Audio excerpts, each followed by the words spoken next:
अमीर बाप की घमंडी बेटी।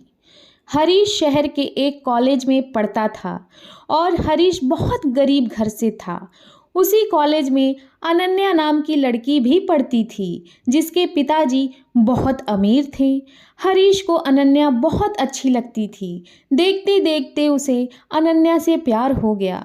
एक दिन हरीश ने अपने दिल की बात अनन्या को बताने का फैसला किया और अनन्या के पास पहुंचा।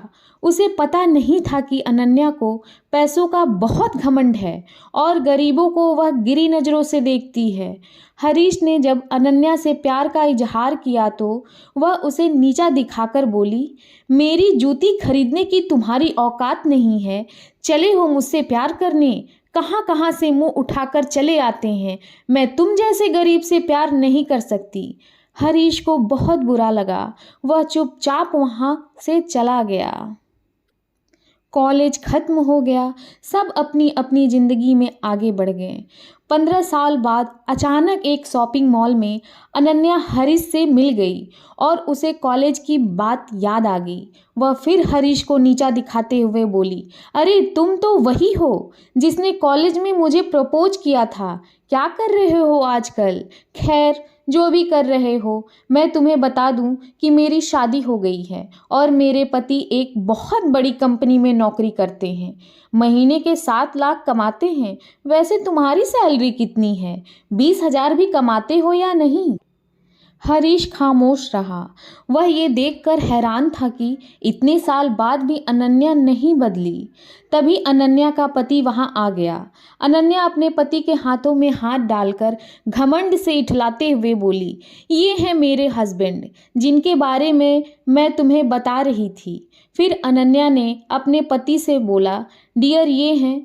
अनन्या का पति उसे टोक कर बोला, मैं इन्हें अच्छी तरह जानता हूँ। मैं जिस कंपनी में काम करता हूँ ये उस कंपनी के मालिक हैं। इनके कई बिजनेस हैं और ये जो शॉपिंग मॉल है ना, ये भी इनका है। अनन्या का मुंह खुला का खुला रह गया। उसके पति ने पूछा, तुम कैसे जानती हो सर को? अनन्या धीरे से बोली, हम एक ही कॉलेज में थे।